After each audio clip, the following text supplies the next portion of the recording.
So how did they do this? Or why did they do this? So who's heard it for the first time, that you're acting under an agent in commerce, as we call it? Most people have no idea. If you've got your driver's license, I saw some people pulling them out. Pull your driver's license out, or your credit card, or a mortgage, M-O-R-T, mort meaning death, gauge debt till death. So your debt till death document that you signed, everything will have your name in, at least, at worst, your surname, name denoting a corporate entity, in capital letters. Okay, and there's no mistakes to that. We've got a client who's a former police officer who, when he went through his police training, was told whenever you're writing a person's name, a corporate name, you write it in all capital letters. So I'll tell you a couple of my police stories just before lunch, where my address was in upper and lower case, but my name was in all capital letters. He had no idea why he was writing it that way. But how did they get there?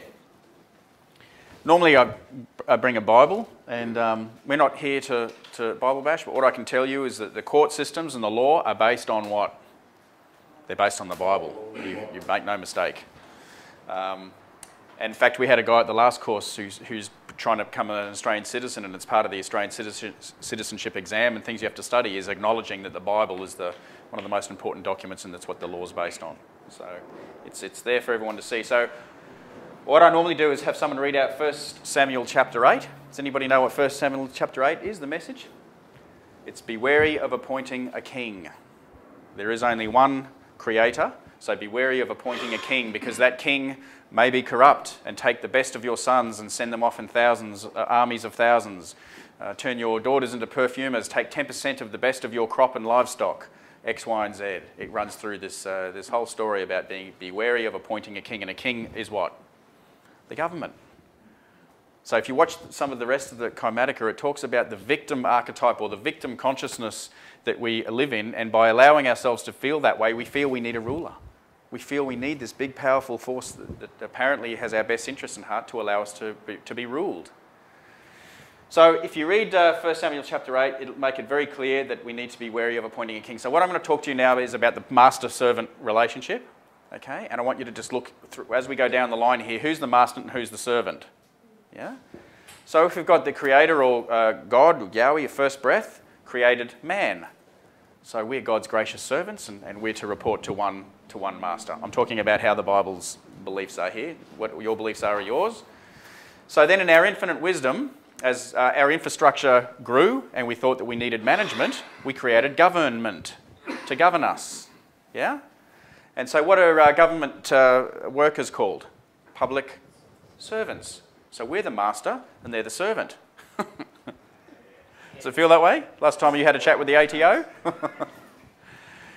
Now, when they realised then, of course, that they are our servants, the powers that be didn't like that, because they want to have what they call jurisdiction or power over us.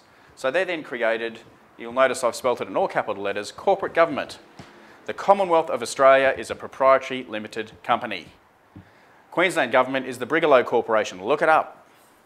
All these organisations, the Australian Taxation Office, they're all corporations.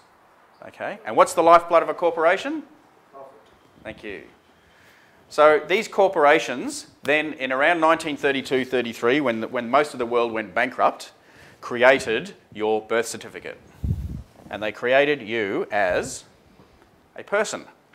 Get a Black's Law Legal Dictionary. It's the dictionary they'll use in court, and look up person. It will denote a person as a corporation, and the lesser of which any meaning is to stand in court. So they've created this, this trust, or this document here, which is a birth certificate. They always had the Register of Births, Deaths and Marriages, but they started issuing these certificates in around 1932-33. Okay, so quick background knowledge. And we're sort of building a jigsaw puzzle here today, guys. We're like, it's hard. I'm building a little bit over here, a little bit over here. Hopefully by the end of the day it'll come together. But just from a banking perspective, in 1913 in America, the Federal Reserve was instigated. And that's a centrally owned bank. Okay, centrally owned bank by who? People think it's the government. Same with the RBA, the Reserve Bank of Australia. Who thinks the RBA is a government institution? Nope, privately owned. So you've got private corporations and people issuing the money and controlling the people. So when the government went bankrupt, these banksters came back and said, right, well, we now want collateral over your people. So they've created a corporate you, a corporate entity that you now trade under. Amazing, isn't it?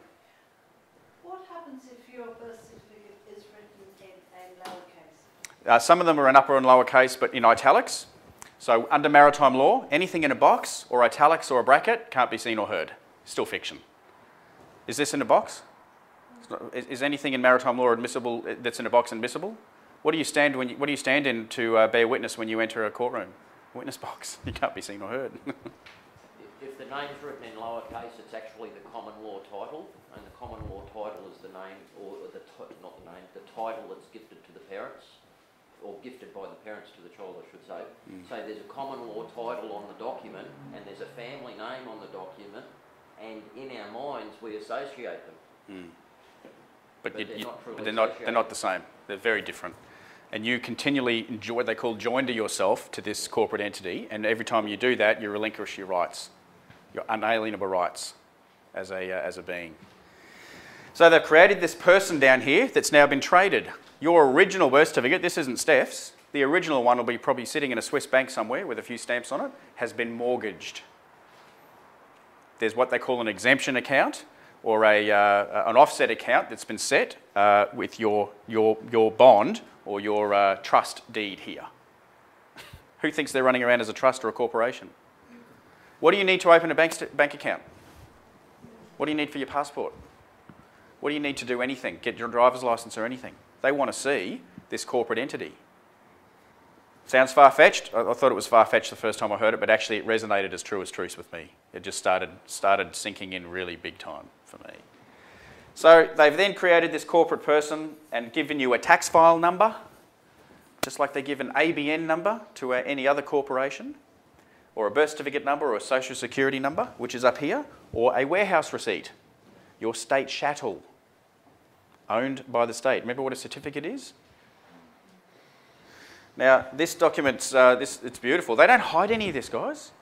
They put it up for you to see what you've done. My birth certificate, I'm 43, Steph's 30, so I'm sort of the next generation on. They've got father's occupation only, whereas Steph's got mother's and father's occupation. Because what's happened is, of course, as debt got bigger and taxes, they wanted to tax both the population, not just men. Women then went out to work. But why do they ask for the father's occupation? Yeah, know how much you're worth. If your dad's a doctor, it's a good chance you might be. If he's a coal miner, it's a good chance you might be. They need to know what they're going to mortgage this document for. It's fascinating, isn't it? Now, what about the informant? Doesn't informant denote some sort of passing on of information of a crime? What's the informant? This whole document is fiction. It's all in a box. Can't be seen or heard. So we're going to go through now the public and private side of things, which is fiction and substance. Isn't it incredible? We're all running around in this fictional world, signing up. Go and try and open a bank account and tell them to spell your name in lowercase.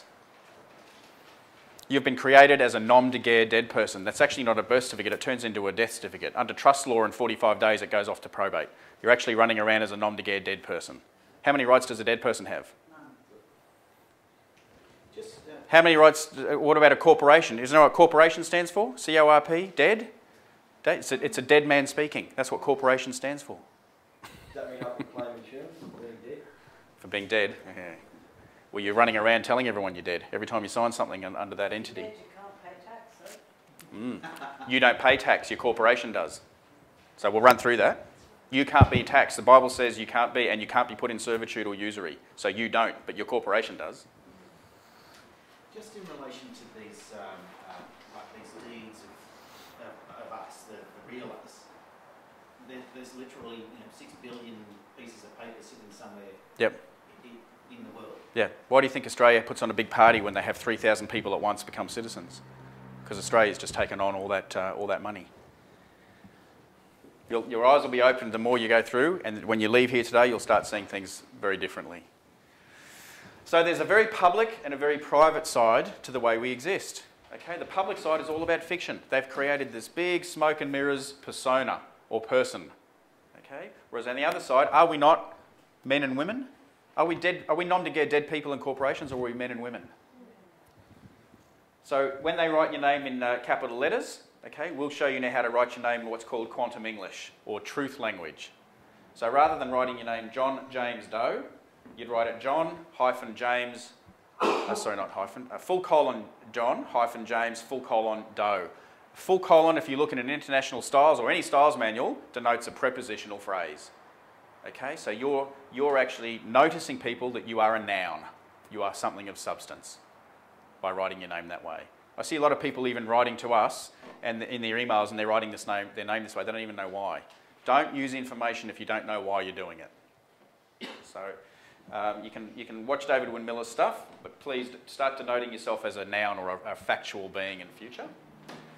Who thinks they're a citizen or a resident or a ratepayer? All of those are public words. They're public entities with corporate ramifications, or a licensee, or an employee. How many of you are running around and joining yourself to these entities?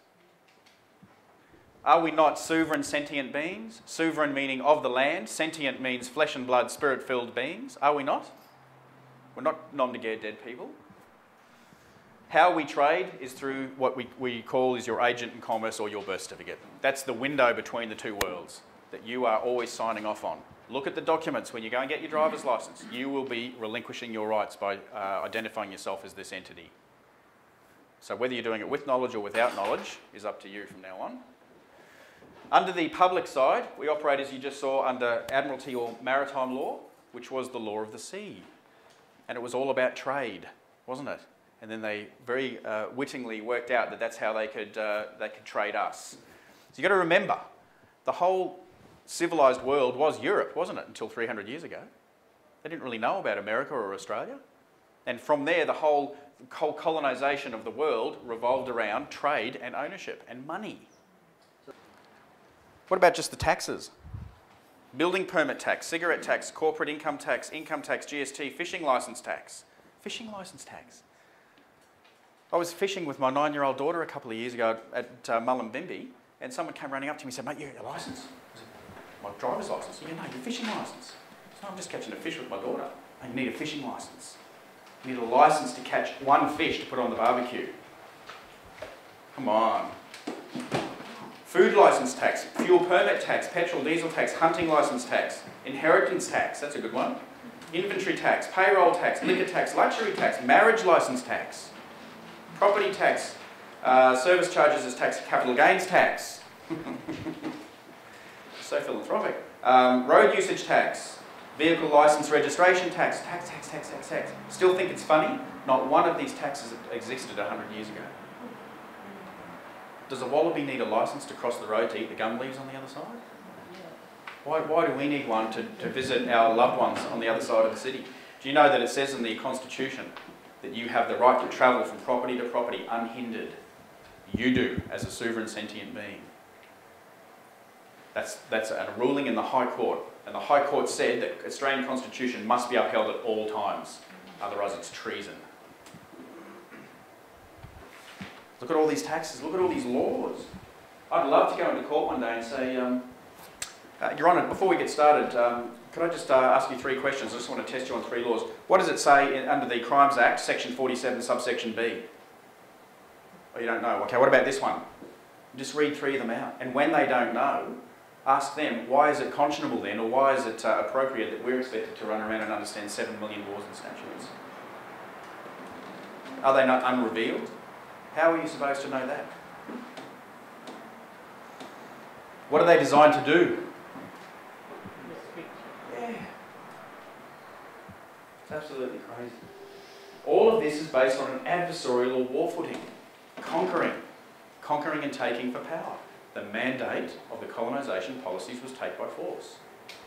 And if the savages resist, do what? Yeah. Who's heard of Mark McMurtry? Yeah? Not many? Look him up, and if you ever get the chance to see him speak, do so, or watch his DVDs. He has a lot to do with human rights, in particular the Aboriginal rights, because he's Aboriginal.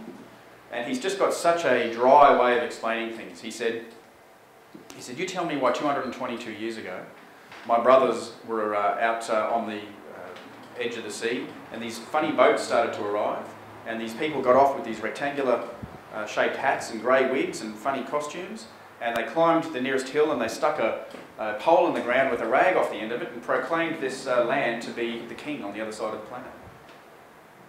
So a flagpole. That's what they did. So what's your name? Cosmic Dave. How would you be if I came to your place and stuck a flagpole in the ground and said, I proclaim your place now to be Steph's? And if you argue with me, I'm going to shoot you. Tell me how it was any different.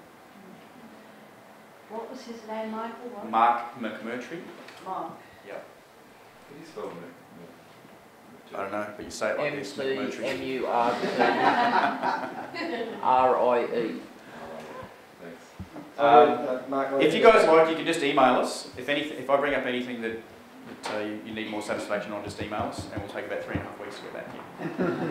I heard that they actually illegally claimed the land because if the Queen gave the orders that if it was terra nullis, that means the inhabitants were not able to trade, then they could take the land, but they actually were trading with the Spanish and the ships that had come in the past, so they actually even at that time acted illegally against what their law stated. Yeah. So none and void. That's all right, we said sorry. Yeah. Flag law. Look up flag law, guys. You go to America, every second house has got a big American flag out the front, and we do it on Australia Day. They're war flags. They're war flags. I'm not going to go into it a whole lot now, but just get a book on flag law. So why did the military wear it upside down? Because they're a bankrupt corporation. They're actually representing a bankrupt corporation. A nation is a corporation that has the right to go to war. Whereas on the other side, we feel under substance and reality that we should be cooperative and live in community. We don't need all these adversarial war footing and war flags and laws and statutes. We really don't. We deep down know how to look after our fellow man. This side is enslavement. I'm going to run through how most people's day looks in a second, ruled by money and laws and statutes. But it's definitely, I believe it smells a lot like enslavement, whereas the other side is freedom, true freedom. What is a slave? Is one bound in servitude as the property, with a certificate, of a state, a person, household, or the state. That's why everyone who's out there joining themselves to their birth certificate is state chattel. A free man is one who has full civil and political rights. In the public side, do you not feel like you're continually giving your obligations away to government and council? You certainly are by your silence, which is consent. On the other side, again, we talk about that word, we take full responsibility for oneself and our fellow man. Now let's lead into the money side of things. In this fictional world, they've created this stuff that we call money. And I think money is almost the new religion. Does anybody remember, or if they've seen the old movies or cartoons, the old Donald Duck ones where Donald Duck catches the bank robber running out of the bank, he's got the bag with the money on it, and the money's got two lines through it like this? Or the old way they used to do the pound? The two lines denotes that it's backed by something of substance. They were known as promissory notes. So when you went and put your gold or your silver, a pound actually initially represented a pound of silver. So rather than you running around with a pound of silver, you could have a pound note.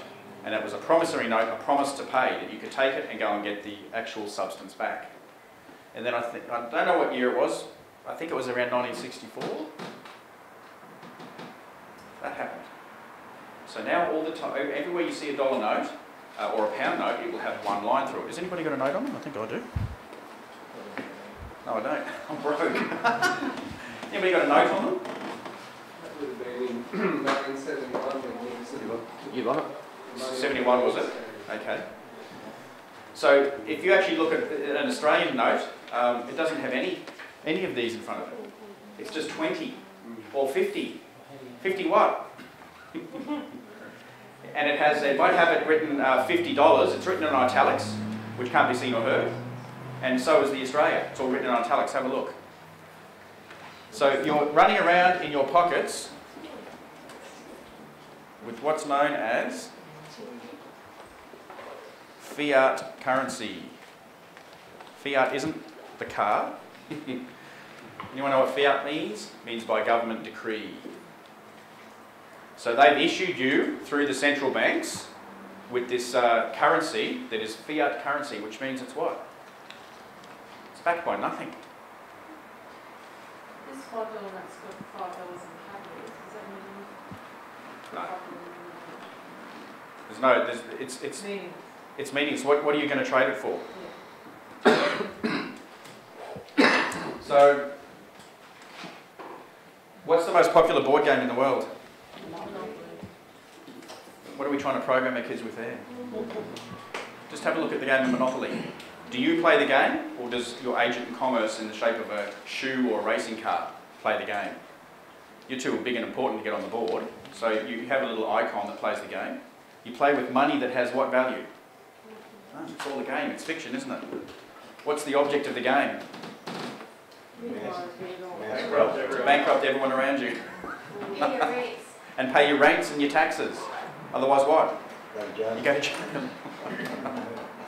Come on guys, you don't see the humour in that?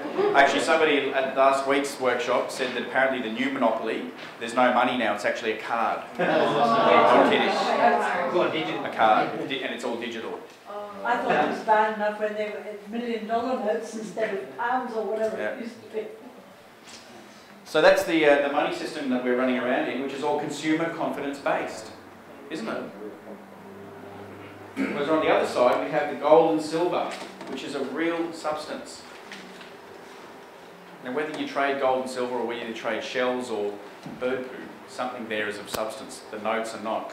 There's something that I found really interesting that a guy told me about a year ago. He said that because the gold has always had the same real value.